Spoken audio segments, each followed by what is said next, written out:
Welcome, everyone. This is the Talent Attraction Challenges webinar. We're going to be talking about 4 challenges that regions are facing and bringing talent to their communities. The goal of today is just to really understand what have been the challenges of this past year and just be really ready to address them for 2026. And we'll learn from everyone who's here. So I'll start with quick intros. I'm Elan. I'm from the Getro team. We're a job board platform and network management tool that helps regions attract talent and interact with them, build relationships, facilitate intros, and really connect talent to jobs in their region. I'm on the marketing team, and thinking about place marketing is something I've gotten really into lately, so I think everyone here can relate to that. That's a little bit about me. Pass it to you, Carly.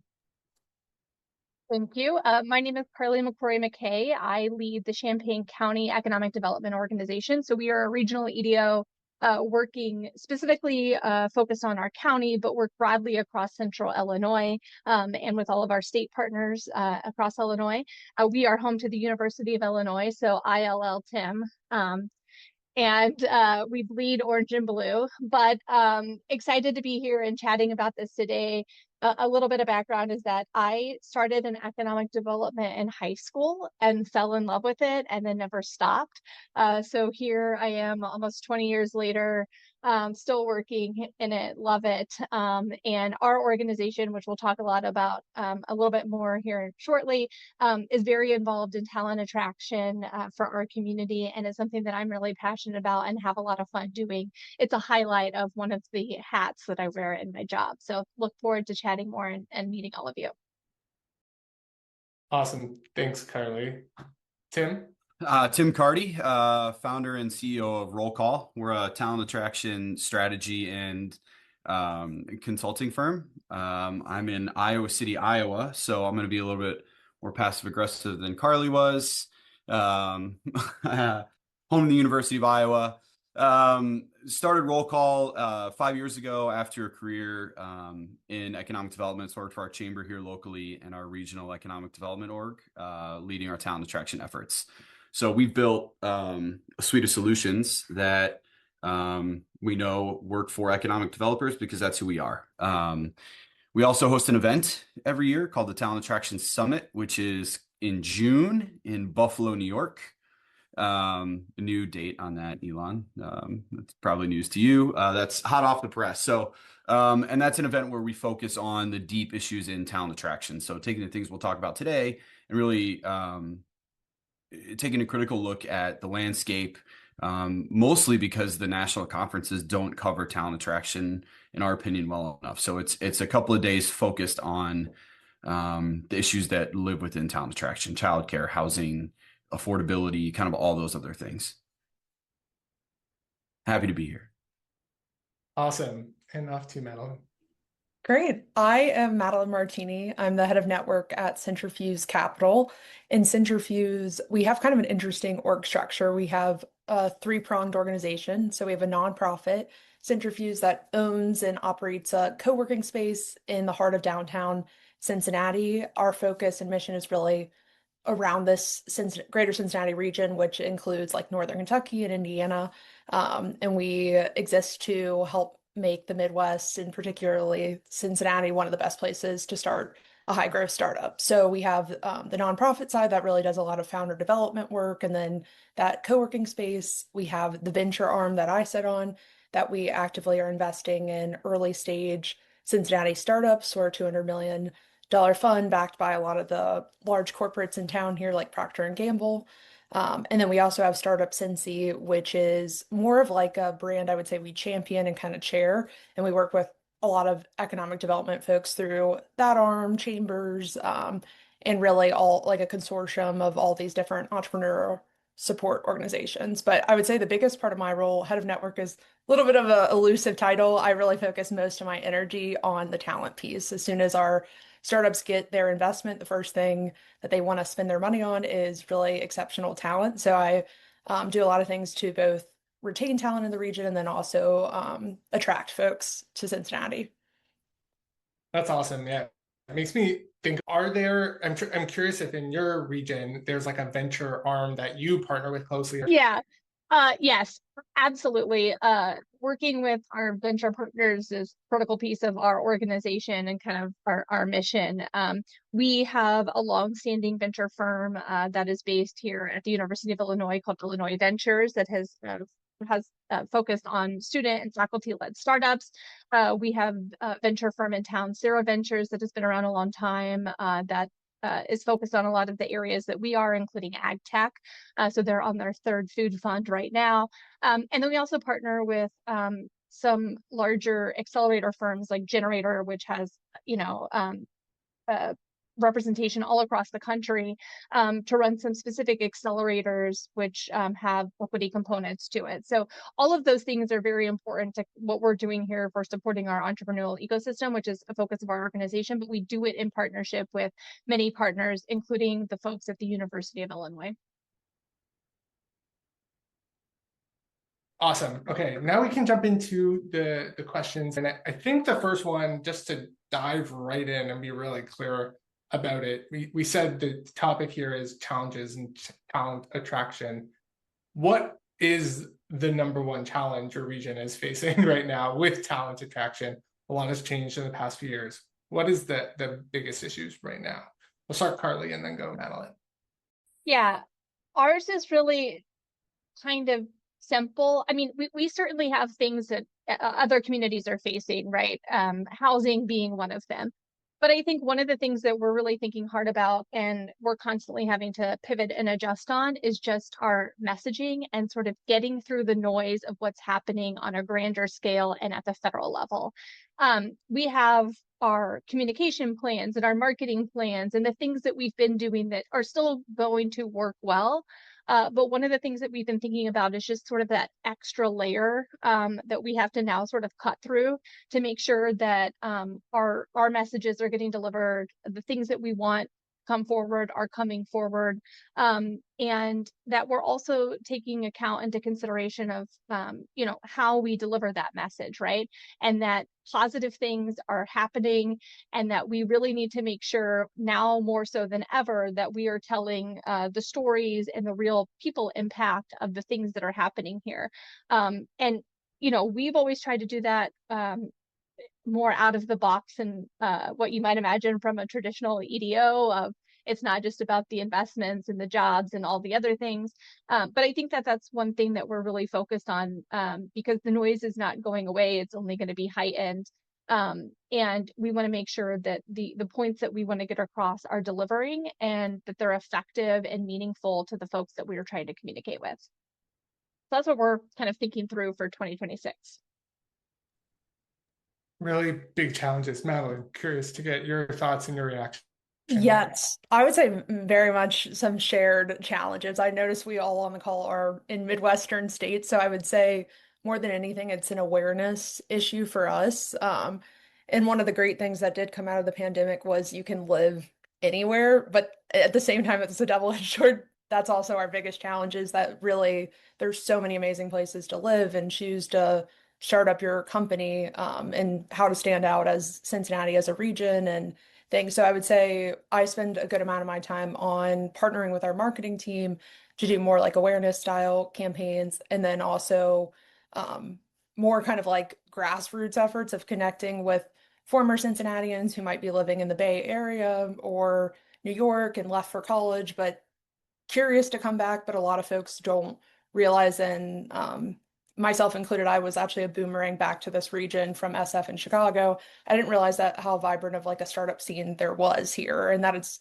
in my opinion, has been really fulfilling to actually be a part of a smaller, more intimate ecosystem where you can like drive real impact. So it's a lot of kind of education and showing people that it might not be your lifestyle, like might not be that different from what you had in San Francisco or Chicago or these bigger markets, that there is a vibrant art scene and your lifestyle can be in a lot of cases like even better here because it's lower cost of living and things. So I agree a lot with Carly. It's like cutting through the noise. There's so many great places to live and so many narratives. So how can Cincinnati really be tailored to certain startups? So we do some of that through like industry, kind of calling out manufacturing's big here, or I'll talk a little later about some specific programs we have to targeting subsets of folks.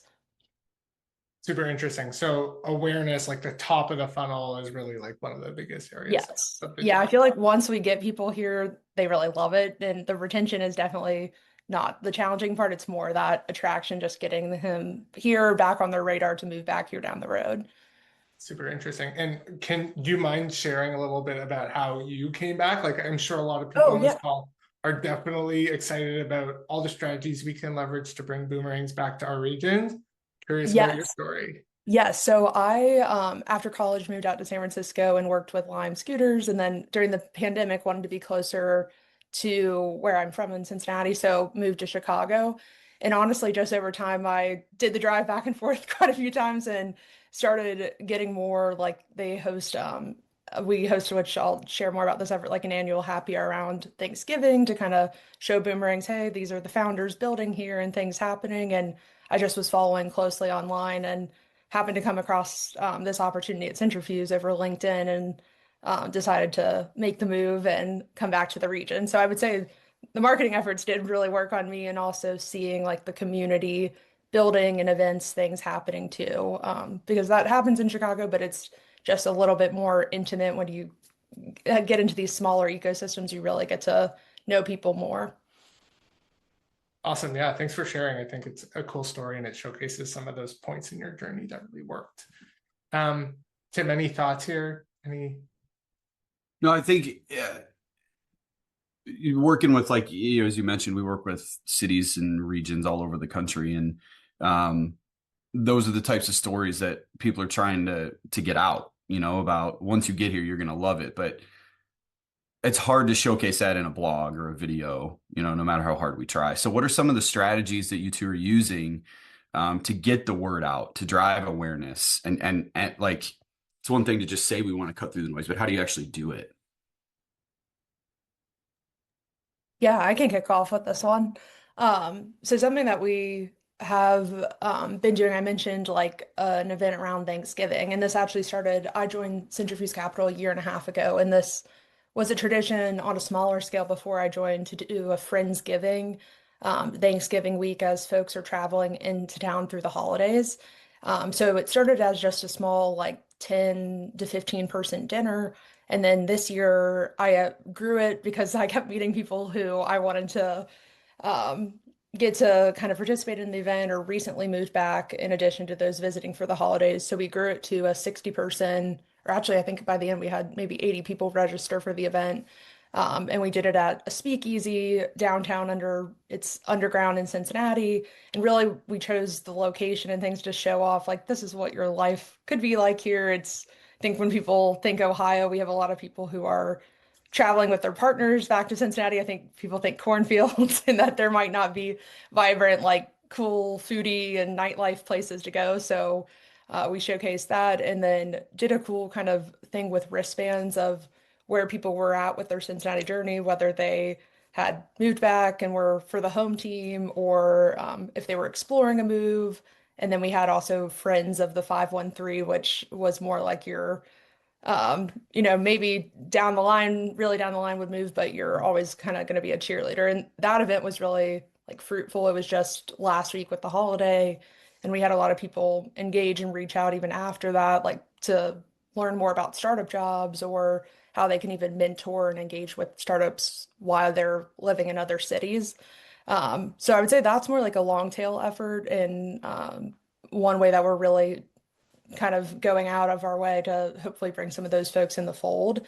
And then something that we're looking to do in 2026, we experimented with this last year, is as we're traveling, tacking on like a Cincinnati tech happy hour in various cities. So I've done one of those in San Diego. And it was a pretty small group. I think we only had about 6 people, but those folks were a lot of the people who came to this boomerang event. And it's kind of another one of those long tail efforts of just getting the ecosystem in front of the folks. A lot of people, especially in that San Diego group, had no idea that there was a startup scene here and there are big startup leaders out, in that area. So kind of continuing to build and like evolve our strategies, but I would say we really focus a lot of energy on that boomerang like subset of folks. That's a great idea. And honestly, as you were talking, we have one of the largest alumni networks in the world. And so, you always see the pictures of alumni groups getting together for sports games and whatnot at different bars or whatever. But yeah, activating those alumni networks of which they're already aligned and organized, I think is a really great idea. So kind of back to the question, one of the things that we do, which I wish weren't so unique, but I am very grateful that we have the relationship that we do, is we partner with our local DMO, our tourism agency, Experience Champaign-Urbana, on all of our talent attraction programs and efforts. So we are very much in this together, collaborating and sharing duties and responsibilities and coming up with programs, ideas, and adjustments. And that's really important for a lot of reasons. But one of the things is we both have small teams, relatively small budgets, but just due to the nature of the work that the DMO is already doing, and speaking to an outside audience and also to our local community as well, it's a good opportunity to make sure that we're including some of our work in those messaging. So something as simple as having an ad in the annual experience guide that they publish, or working together to kind of comb through local employer websites to make sure that what they're saying about the community is what we want to see, and that they're including links to our programs, and if not, making suggestions back to them. Those are just some of the ways in which we collaborate with them, and we also kind of think about how are our locals talking about us too, and what are they saying, and is there opportunities for additional alignment? And I think because we've taken the approach of doing this all together, it's really worked well, and we've been able to have such a broader and greater impact because of it. That's awesome. That theme of partners, like the travel side or even the venture side, like who are the partners in your region that you can engage with and build a pipeline with and track together? Because I think doing it as a cohesive narrative, and Tim can attest that, Getro can bring in a job piece, but then there's all sorts of other pieces, right? Like your life, there's the tourism, like what's available, activities in the city. So really, really doing that together is really a key part of it. Thinking about a piece that you've both covered a little bit that we'll dive a little deeper into now, which is a lot of folks are thinking experimentally or trying to come up with new strategies and new tactics. So I'm curious, what's one maybe more experimental or new strategy that you've tried to either retain? I know retention wasn't as much of an issue for folks, but either retain or help attract talent to come, something maybe new that you've tried, and maybe it failed or maybe it was a success. Would love to hear. I'll go first on this one. So, as Madeline said, talent attraction in itself is hard. So when you get people here, that's not where the work should stop. And we certainly shouldn't take, we shouldn't take advantage of that. So, we're really focused on immediate engagement and impact from a talent retainment strategy. And so we, a few years ago, established what we call our new to CU mixers, which we hold about every other month now, which is a very dedicated, casual environment where folks can come to us who are new to the community, ask us any type of question they want, meet some of our community ambassadors as part of our Champaign welcome crew. But we are very strict about what that environment has to be, so that people feel comfortable and one, coming, and two, coming back as they're new and navigating the community. And just due to the nature of the fact that we are a university town and sort of the cycle of new students and faculty, that is very much something that over the recent years we have also really focused on. And we're very grateful to our partner, Dana at the University of Illinois, who leads the dual career program, that she has started including us in all of the new faculty opportunities. So when new faculty come to town and they're doing their orientations that are all things specific to campus and their new job and their roles, we come in from the community side and we do a lot of engagement. And I think that that's really important because oftentimes these folks are here maybe a day, a week, 2 weeks, they are brand new. And so the ability for us to come in and show that, one, we care, we're excited that they're here, Two, that we're happy to answer any question they have, whether that's from where they take their pet, to where they find the best tortillas, to an OBGYN recommendation. I mean, we get all kinds of questions, right? But being able to be there for them and authentically answer those questions as soon as they are here is really important to us. And we know that over the long run, that helps somebody feel connected to your community more quickly and will result in, I think, higher retainment numbers over the long run. I just had a quick follow-up question for you, Carly. You mentioned that like you try to make that like a real curated experience, the new to see you mixers. What are some of the rules that you put in place? Because you like, I'm just curious, were there things that were going on you didn't like, or were you just like really upfront about what the expectations were? Yeah, it's a delicate balance because maybe taking a step back, us and our tourism agency, we have, for the most part, bootstrapped everything together. And a lot of the work that we're doing is paid for out of our own budgets. But over time, we've developed success. And so we're able to kind of divide out some of the programming that we're doing and get sponsorships for things. However, you have to be able to deliver results on sponsorships, but we've been very clear, not because anything that really happened, but because we wanted to set the tone right out of the gate that, like, listen, this is very much priority number one is how somebody feels and as a newcomer and the questions that they have. If there's other things that come up as part of conversations, that's fine, but this is not a sales pitch. We're not buying them once they get here and offering them, all of the fun, snazzy, like crazy stuff. Like, we want to be super authentic in the connections that we're making, the conversations that we're having, and for them to feel comfortable coming to us and asking the questions that they have, of which there are typically many when somebody is that new to the community. So we've just set boundaries as far as, no sales pitches. We've provided conversation starters, like a bingo card for folks, so to help sort of drive that conversation.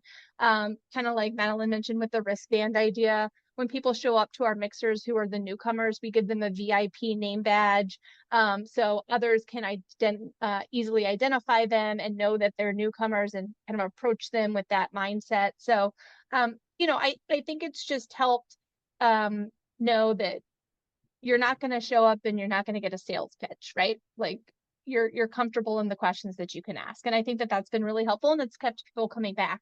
So much so now that we're having to set some new sort of parameters of like, okay, when are you no longer new?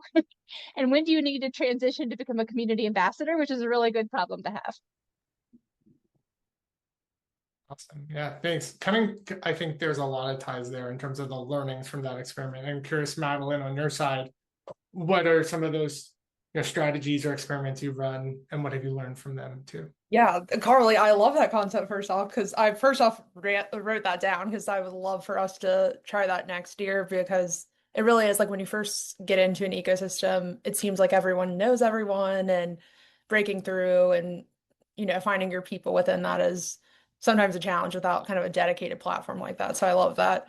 I would say we're partnering with our local universities a lot to do more kind of experimental things on retaining their university students post-grad. So in this region, we have like University of Cincinnati, Miami University, Xavier University, and we launched last year a pilot program called the Startup Fellow program that in the summers, it's a 10-week experience where they work directly in a startup on the team working on real projects, and then every other week or so, there's kind of professional development workshops or community building events that they get to participate in to get to know one another, and then also to kind of showcase what is life like in Cincinnati. So we do everything from like do a roundtable with the founder of how they built their career to going to an FC Cincinnati game, because a lot of the students, I will say, are like from Cincinnati, but have not really explored downtown or outside of their core neighborhood. So that program last year, we had about 20, I think we had 25 students last year, and we offset the cost for the startups. This year, we're actually going to be able to offset the cost for 30 students and hopefully welcome more outside of our region to that program as well. Down the road, we would love to add housing to that and continue to grow it. But that has been a really great effort to get students building here. And then I'm also excited we're going to add a new component this year that students who are building their own startups can actually take a stipend directly. We found that our ecosystem for startups here is early. Like a lot of folks are still at the pre-seed seed stage, and some don't have the bandwidth to take on an intern and make it a really great experience. So last summer, I ended up just inviting some students I knew and had kind of been mentoring who were working on their own startups or doing kind of like their DIY internships in various projects. So this summer, we've decided to kind of just formalize that and extend that as part of the program. And then we're also soon to hopefully announce this more publicly, but we're in the final planning stages of maybe doing a residency program for new grads where they would get an investment from us and then potentially housing and have a cohort style program where they spend a year together working on their own individual startups, but really having kind of a community experience. We've just seen a lot of the dip kind of in post-grad jobs, and it's harder than ever for really great talent to really get their first start and a foot in the door. So we'd love to kind of take advantage of that and create an opportunity for them here in Cincinnati and hopefully keep them after that. That's awesome. There's a question from Becca about how is that funded? So curious about that program. Yes. So Startup Follows, we partner with Jobs Ohio for that program. And then also our nonprofit side gets funding from Ohio Third Frontier, which is a fund that helps support entrepreneurship throughout the state. And then we are just transparently actively fundraising for that. So it's something that we continue to hope to grow. And then the Emerging Founder Program is actually funded through our $200 million venture fund. So that those investments and things come out of there. And then to provide housing, which we are still kind of working through the details, that might be, we might have to fundraise for that, or potentially we can use management fees and things to help provide stipends for that. Definitely such a cool model and opportunities that can come out of being a venture kind of oriented organization. So Yes. super cool. Carly, I noticed you popped off mute there for a sec. Did you have something to add? No, I was just gonna say the same question that Becca had. I was asking about the funding mechanism for that. Just scoop a cool 200 million and you'll be fine. I will say there are so many grants out there because I personally have been partnering with our like nonprofit and kind of showing them different things like Perplexity to be able to scrape all these different grants from the internet. And there is a lot of like energy right now around workforce development and programs there. So I think obviously having the $200 million fund backed by the big corporates helps, but I think if we didn't, we still are actively pursuing grants and things, but there's so much out there that's kind of untapped. Any good tips on how to find those? I have been using Perplexity, which is like a similar to ChatGPT, but it scrapes the internet like live versus ChatGPT is trained on data in the past. And I've found that really helpful to kind of put in what I'm looking for and make it specific to our like that this is a Cincinnati-based program. And from that have gotten like 25 plus different grants that we were qualified for and that our team was previously not aware of. Wow. Awesome. Significant. Okay. Tim, did you have something? Yeah. I was going to shift a little bit. And we talked a lot about like the human connection piece of attracting and retaining talent. I'm curious how this is kind of the topic du jour lately. But how are you using automation and AI and technology to accelerate the process or help solve the challenges that you're facing? Madeline, you want to start? Yes. So I would say this is something that we're like actively learning as a team and building out our tech stack. Getro has been a big partner since I started the role of, I think, week number 2, I brought on Getro and we launched our talent network and job board, which has been a really great place to, as we meet people, send them there, get them added to the network and kind of tag them appropriately as if they're a boomerang potential or if they are early career talent, it might be a fit for Startup Fellows or this Emerging Founders program. And then I would say something that I want to expand more in the new year is kind of creating more of a sequence to engage those folks outside of that one-to-one relationship. The one-to-one is so impactful. I personally have gotten to know a lot of people who have moved back or like been debating whether or not to move back, but I think as we keep growing, it is not scalable to have as numerous coffee chats and things. So I've worked with our marketing team, and we're going to launch a little microsite for people who are moving back to the region of like, where do we go for coffee? Where do we go for drinks? What are the neighborhoods and kind of the energy around each of the neighborhoods, which are things I honestly, when I'm having those conversations with people, we're talking a lot more about personal things versus just the ecosystem. So we're exploring that next year and hopefully gonna do some like drip email sequences once people get added to Getro to kind of engage them slowly over time. Oh, for the microsite, we are using so previously I will say I kind of DIY'd something. I did a Notion page that was very basic and not marketing team approved. It wasn't pretty like their normal things. But I was leveraging a Notion page, and now we're moving that on to our Centrifuse website. So there, I think the backend might be WordPress or one of those, but you can start really small and scrappy. It could even be like a Google Doc that you make shareable or a PDF or something as well.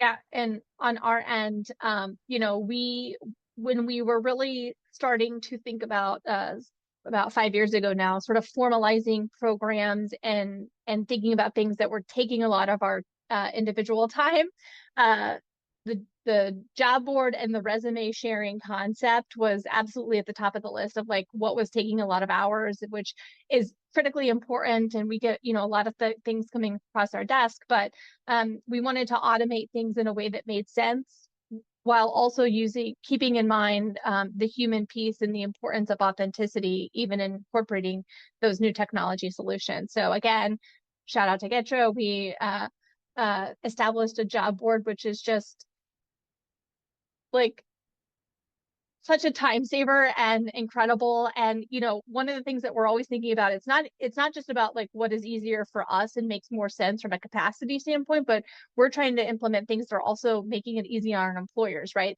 The last thing that they want is another login and another 6 forms to go fill out to help them with advocating for some of the roles and the positions that they have open. So establishing the job board was really important. And I think Jordan on my team is here on the call. She manages that. So that was really great for us to be able to have that tool where it's automatically scraping and we don't have to think about it. The employers don't have to think about it, but it's such a critical tool, and it's interwoven into absolutely everything that we do from a talent attraction program, ecosystem here. The other thing that we did was we worked with Tim and his team at RoleCall to establish our community job application, which is through HubSpot. And it has a lot of features, but one of the things that we ask is for people to share their personal interests, topic areas that they're interested in learning about the community. Yes, it's about the job, and we do focus on that, but we also want to know what they want to know. And those are through drip campaigns, but they're drip campaigns written by us. Right. So we can put our sort of flavor and our jokes in there and make it really authentic to who we are as a community. And those are things that we check and go back to often, of things that we want to highlight or seasonal things that we want to promote. But the automation of it all and how it all works together is really amazing because it's seamless. And so no matter how somebody gets to us with whatever form or program, it's easy for them to sort of move around and navigate things because of that technology that we've implemented, while it also helps us and saves us a lot of time and resources, because otherwise that can get wieldy pretty quickly.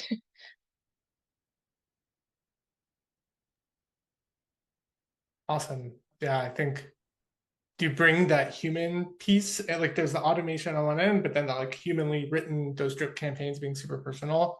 So key to cover kind of both ends of the spectrum. One thing we didn't really chat about just there was, are there any tools that you've heard of, maybe like Madeline's Perplexity, that you have on your to-do list, like something that you've parked and you're like, I want to try that. I want to try something out here to help me or to automate some of the work.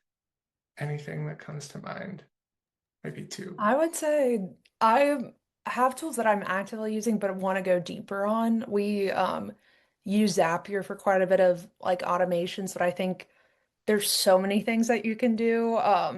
And we're not leveraging it to like the maximum potential. And then similarly, Airtable is one that it's so vast that it can be a CRM and you can do anything. For instance, like I have that as a back-end data source for our portfolio companies we've invested in a portal that they can go and access, and that's kind of the back end of data. So we've explored a little bit there, but I think there's a lot more potentials of like that can host our events and they can RSVP from that portal and just continue to grow that. So I think next year I definitely want to carve out some time to go deeper on some of our existing tools. And similarly to Getro, I know there's agents launching and things as well. And I spend a lot of my time on LinkedIn kind of messaging strangers that I can tell have Cincinnati ties. And so having potentially agents do that first message and still make it sound like my voice and the personalization piece, I'm excited to play with that next year too.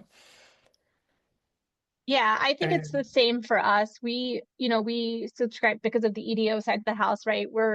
We subscribe to Lightcast data, but there's opportunities from a talent attraction side of other things that we could be doing more of with that data, right? It's just sitting down and doing and having time and the capacity to focus on it.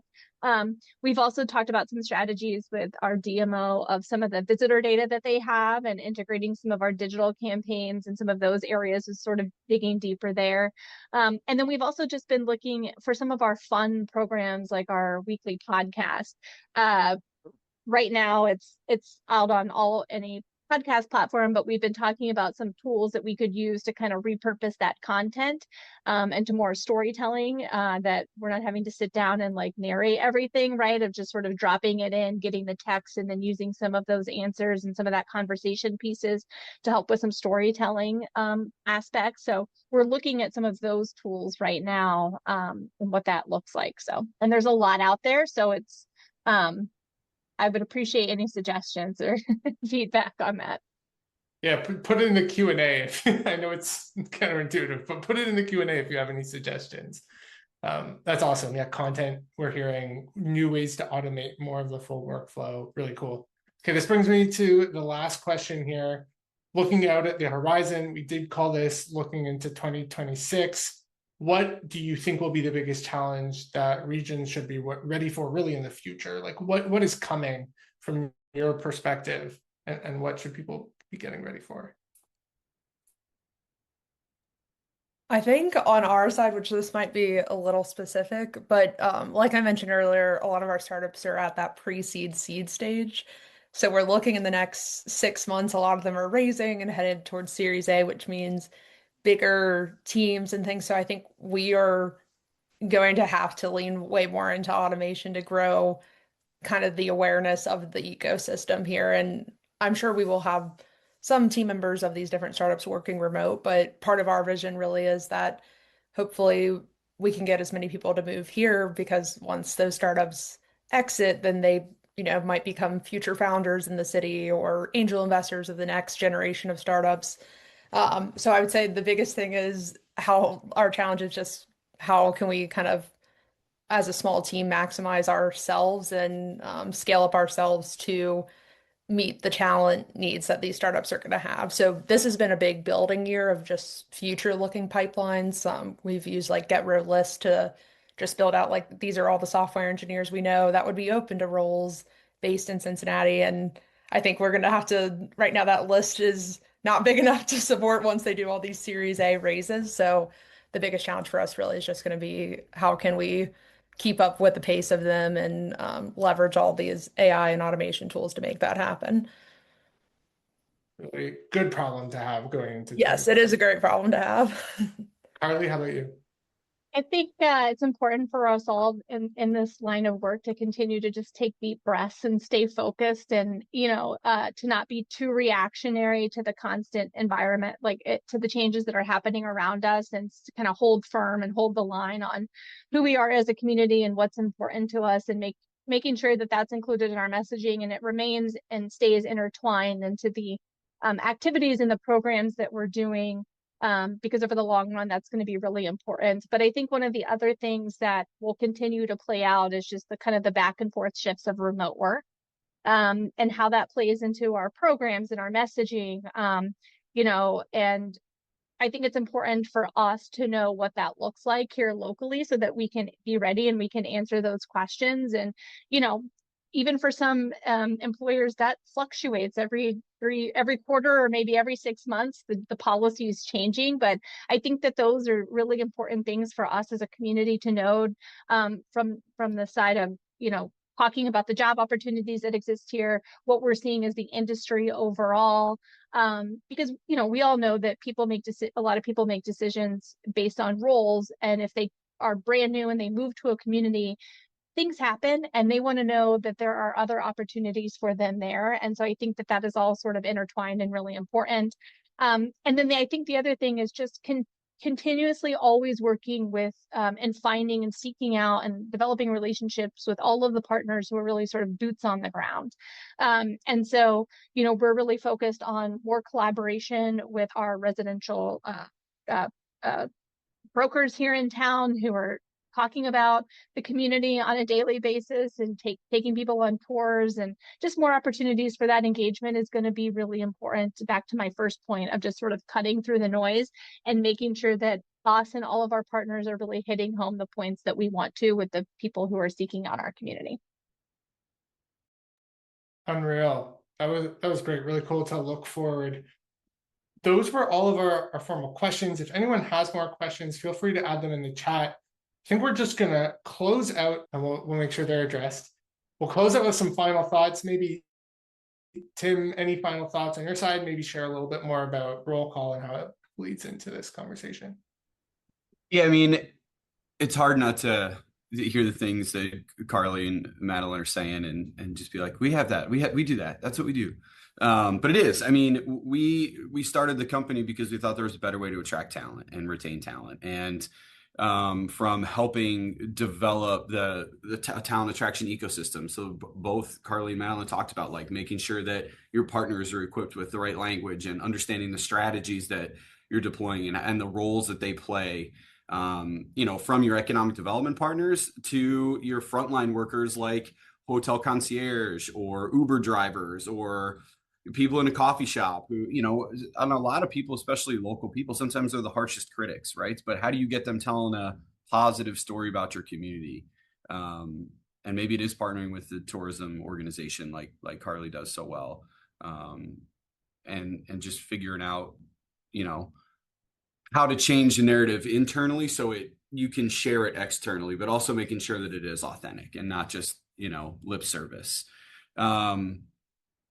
So that we help a lot with that, making sure that we're bringing everybody together to tackle the same challenges, because everybody wants the same thing. You want growth, but you want the right kind of people to connect them with the right kind of jobs, and the ones that you have to offer. And also understanding that it's a whole person. They're coming oftentimes with a family, or so they need different things, whether it's information about schools or neighborhoods or whatever the case is. And making sure that the information that they're getting is personalized for them. And they're not just getting sort of that one size fits all content about like, hey, we've got a great place to live. We've got something for everybody. Well, like, what do you have for me though? And I think being able to provide that information to people when they're ready to receive it is really important, especially in a time when we're just so inundated with information. And we're competing with cities all over the world. This isn't just like a Midwestern problem, despite the fact 3 of us are in the Midwest. It's not just in North America or the United States problem. I mean, this is stuff that's happening all over the world. So we're competing with cities all over the globe for talent.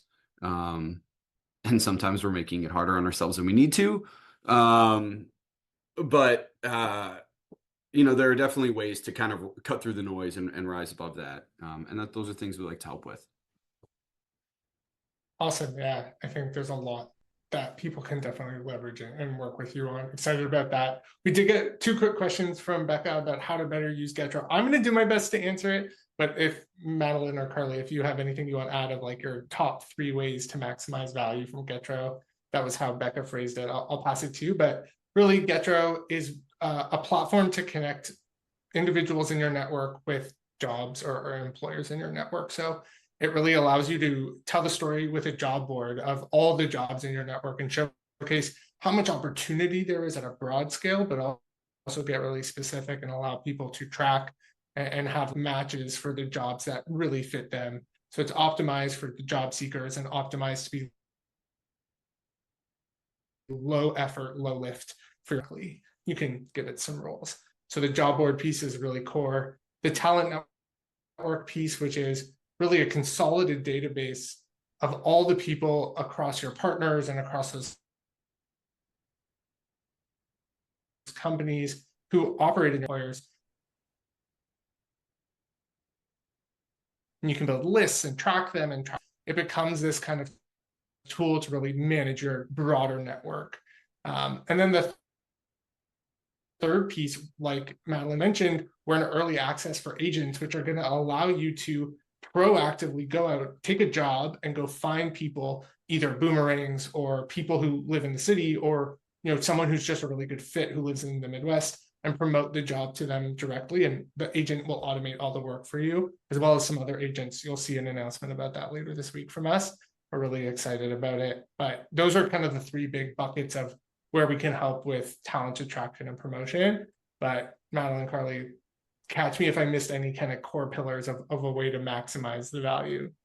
One thing that I've found super valuable is working with the customer success managers. I feel like I work with Lauren, and she's very strategic and like in the weeds and understands over time. She's like really learned what Centrifuge's main goals are, and I would say maximizing kind of that time has been really valuable for us. And then one thing, Getro, is I'm always impressed at how small your all's team is, because the platform like continues to have new features and things. So kind of routinely catching up with her has been great to understand how we can be using the platform better ourselves. Yeah, I might just add from like Nice. a operation programmatic side of like that people who are running the job board, right, is making sure that you have a response ready to go, because the number one question, we started out and reached out and I think we started out with like maybe 150 employers when we launched the site, because we had done so much due diligence to get to the point to launch. But of course, the question we get is, how do you get on the job board and how does it work? So just from a time saving standpoint of sort of having that answer that you can share quickly with anybody who reaches out about that from local employers. We do a lot of specific cross promotion. So as an example, because you can sort by the industry stuff, like October is manufacturing month here in the state of Illinois. So when we're running Facebook ad campaigns, we're specifically linking to the manufacturing industry URL, and that gets a lot of traction. But we also do a lot of push to get people to sign up for the email alerts, because getting that delivered in your inbox daily is like amazing, and it takes a lot of the work out of like remembering to go to the site. And then I think the last thing that I would just say that we've kind of done, which has been really fun, every Friday we put out 5 Jobs Friday, highlighting 5 totally different jobs that are available in the community, directing them back to the job board, and sort of those kind of fun things to highlight the different opportunities, but also drive traffic back is really important too. So Awesome. There's so much that can be done across all the tools. There's a lot of innovation from the one-to-one, the really personalized messaging, and the broader story narrative that RoleCall can really help with, to the networks and amplifying the value of the jobs, really, that Getro can focus on. Thank you, everyone. Thank you to Madeline. Thank you to Carly for your time. Thanks to Tim for helping us get this going, and looking forward to connecting in the future. Thanks, everybody. thanks.